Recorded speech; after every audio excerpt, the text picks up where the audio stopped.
प्यारे प्रदेशवासियों, नमस्कार। पिछले कई दिनों से आप सबसे हमारा संवाद नहीं हो पाया और स्वाभाविक रूप से आप सब लोग भी इच्छुक होंगे कि हिमाचल प्रदेश में कोरोना वायरस की वर्तमान में क्या परिस्थिति है, और उसके साथ साथ में आप लोग ये भी जानने के लिए इच्छुक होंगे कि हिमाचल प्रदेश में सरकार कोरोना वायरस से संबंधित आने वाले समय में और वर्तमान में क्या क्या कदम उठा रही है।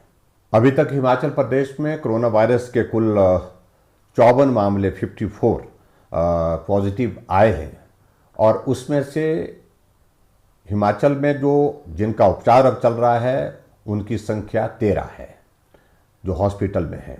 जैसे मैं पहले भी आप सबके साथ बातचीत कर चुका हूं कि इस बीच में बहुत बड़ी संख्या में हिमाचल प्रदेश में दूसरे प्रदेशों में फंसे हुए हिमाचल के निवासी हिमाचल वापस आना चाहते थे, और उन लोगों की हिमाचल प्रदेश में आने के लिए हमने सरकार की ओर से इजाज़त भी दी, व्यवस्था भी की। स्वाभाविक रूप से हमको इस बात की आशंका भी थी कि बाहर के प्रदेशों में जहां हिमाचल के लोग इस संकट के दौर में फंसे हुए हैं वो हिमाचल प्रदेश में आएंगे। संभावना इस बात की हो सकती है कि हिमाचल में कोरोना वायरस के मामले बढ़ सकते हैं, और उसके अनुरूप हमने हिमाचल प्रदेश में इस बात को अनुभव किया कि मामले में थोड़ी बढ़ोतरी भी हुई है। अभी जो 1 तारीख के बाद हिमाचल प्रदेश में अधिकांश मामले जो आए हैं उनमें से वही लोग ज़्यादा संक्रमित पाए गए जो लोग हाल ही में हिमाचल प्रदेश में दूसरे प्रदेशों से आए हैं। वो भी अपने भाई हैं, उनके स्वास्थ्य की चिंता वो भी हमारी जिम्मेवारी है, उनकी जीवन की रक्षा ये भी हमारी जिम्मेवारी है, और इसके साथ साथ में हिमाचल प्रदेश के हर नागरिक के जीवन की जिम्मेवारी भी हमारी है। मैंने पहले भी इस बात का जिक्र किया था कि हिमाचल के निवासी जो बाहर के प्रदेशों में फंसे हैं वो हिमाचल आ सकते हैं, लेकिन हिमाचल प्रदेश में पहुंचने के पश्चात वो हमारे क्वारंटीन के नियमों का सख्ती से पालन करें। कुछ जगह इस बात को लेकर के हमने देखा है कि बहुत ईमानदारी से क्वारंटीन के नियमों का पालन किया है, होम क्वारंटीन में है और उसमें परिवार के सदस्यों से भी वो नहीं मिल रहे हैं। पर कुछ जगह हमने ऐसा भी अनुभव किया है कि होम क्वारंटीन के नियमों का जिस प्रकार से पालन होना चाहिए उस प्रकार से पालन नहीं हुआ। उसका परिणाम ये हुआ वो खुद संक्रमित थे, लेकिन परिवार को भी उन्होंने संकट में डाल दिया। परिवार के साथ साथ में जो मिलने वाले अपने साथी थे, निजी साथी थे, उनको भी उन्होंने संक्रमित किया है।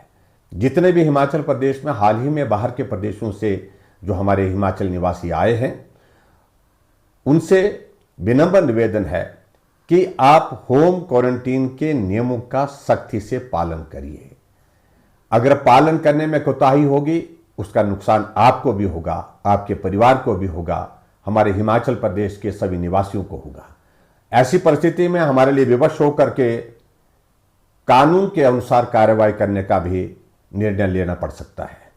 भले ही आप परिवार के सदस्यों के साथ नहीं मिल पा रहे होंगे उस प्रकार से जैसा आप मिलना चाहते हैं, लेकिन फिर भी आपको इस बात को समझना चाहिए ये वक्त बहुत लंबा नहीं होता, 14 दिन का वक्त बहुत छोटा सा होता है। इस वक्त को आप गुजारिए, और ऐसे में फिर उसके पश्चात जब आपका टेस्ट करने के पश्चात आप परिवार के साथ मिलने की परिस्थिति में हो पाएंगे तो आपको किसी प्रकार की कोई कठिनाई नहीं होगी। अभी हाल ही में हमने हिमाचल प्रदेश में एक और निर्णय किया कि कर्फ्यू में जो ढील का समय था 5 घंटे से उसको बढ़ा करके 7 घंटे किया है। वो इसलिए किया है कि ग्रामीण क्षेत्र के लोगों के शहरी क्षेत्रों में सामान की आवश्यकता पड़ती है। जब तक के लिए शहर में पहुंचते तो तब तक के लिए कर्फ्यू की रिलैक्सेशन का समय समाप्त हो जाता है। उनको बहुत बड़ी कठिनाई का सामना आते जाते जो है करना पड़ रहा है। ऐसी परिस्थिति में हमने तय किया कि इस अवधि को बढ़ा करके 7 घंटे करना चाहिए, और 7 घंटे का इसलिए भी कि उसमें सोशल डिस्टेंसिंग को भी हम मेंटेन करने की परिस्थिति में हो सकते हैं, और हमारे बिजनेस एक्टिविटीज को भी हिमाचल प्रदेश में हम चाहते हैं कि अब सुचारू रूप से चले, उसके लिए भी समय अवधि को बढ़ाना बहुत आवश्यक था। इसलिए हमने ये निर्णय लिया कि कर्फ्यू में ढील अब 5 घंटे की नहीं 7 घंटे की रहेगी। लेकिन फिर भी मेरा सभी से इस बात के लिए निवेदन है कि आप बाजार में अनावश्यक रूप में भीड़ में एकत्रित ना हो, सोशल डिस्टेंसिंग का ख्याल रखें, मास्क का उपयोग करें, मैं आप सबसे इस बात के लिए भी जरूर निवेदन करना चाहता हूं, कोरोना वायरस का अभिप्राय यह नहीं है कि दुनिया खत्म हो गई। किसी भी व्यक्ति को यह संक्रमण हो सकता है और संक्रमण के बाद हमने हिमाचल प्रदेश में इस बात को अनुभव किया, पूरे देश में भी और पूरे दुनिया में भी इस बात को अनुभव किया कि कोरोना किसी व्यक्ति को अगर हो भी जाता है उसके बाद भी वो स्वस्थ जीवन व्यतीत कर सकता है। कुछ वक्त तक के लिए परहेज की आवश्यकता है, कुछ सावधानियों की आवश्यकता है। आप पानी पिएं, गर्म पानी का सेवन ज़्यादा करें। आप काढ़ा, जिसको हम अपनी भाषा में बोलते हैं, गांव की भाषा में, जिसका हमेशा हम पुराने समय से इस्तेमाल करते रहें, उसका इस्तेमाल करें। और ऐसी परिस्थिति में डॉक्टर की सलाह के अनुसार जो भी जिस प्रकार से वो आपको हिदायत देते हैं, जिस प्रकार से वो आपको गाइड करते हैं, उन सभी बातों का आप अनुसरण करें। आने वाले समय में हम इस बात को अनुभव कर रहे हैं कि कोरोना शायद अभी लंबा चले।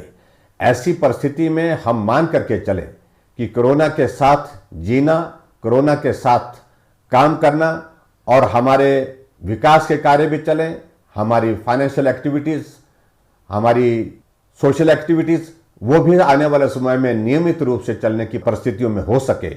उसके लिए मुझे लगता है कि हम सबको मन बनाने की आवश्यकता है।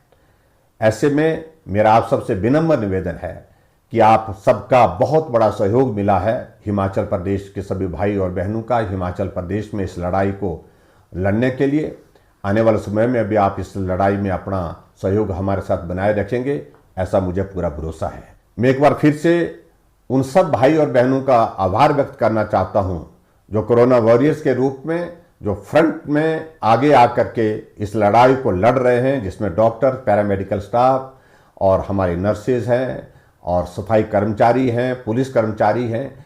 सभी लोगों ने बहुत महत्वपूर्ण भूमिका निभाई है। मैं हिमाचल प्रदेश पथ परिवहन निगम के भी उन कर्मचारियों का, ड्राइवर कंडक्टर का विशेष तौर से उनका भी आभार व्यक्त करता हूं, जो हमारे हिमाचल के निवासियों को जो संकट में फंसे थे दूसरे स्थानों में, दूसरे प्रदेशों में, उनको हिमाचल लाने में जिन्होंने अपनी भूमिका निभाई। भले ही हिमाचल प्रदेश में पिछले कुछ दिनों में कुछ मामले हमारे कोरोना वायरस के बढ़े हैं, लेकिन फिर भी मैं आप सबसे इस बात के लिए निवेदन करना चाहूँगा कि कोई चिंता का विषय नहीं और बाकी राज्यों की तुलना में अभी भी हिमाचल बहुत बेहतर परिस्थिति में है। लेकिन फिर भी हमको सावधानियाँ बरतने की आवश्यकता है, एहतियात बरतने की आवश्यकता है। उन सारी बातों का मैं जिक्र बार बार नहीं करना चाहता हूं, जो सारी बातें आपके साथ हमने साझा की है, जो बातें हमने आपके साथ बताई हैं। आप उन नियमों का पालन करते हुए आगे इसमें सहयोगी साथी बनकर के चलते रहेंगे, यही मैं आपसे निवेदन करना चाहता हूं। आप सबका बहुत बहुत धन्यवाद। नमस्कार। जय हिंद, जय हिमाचल।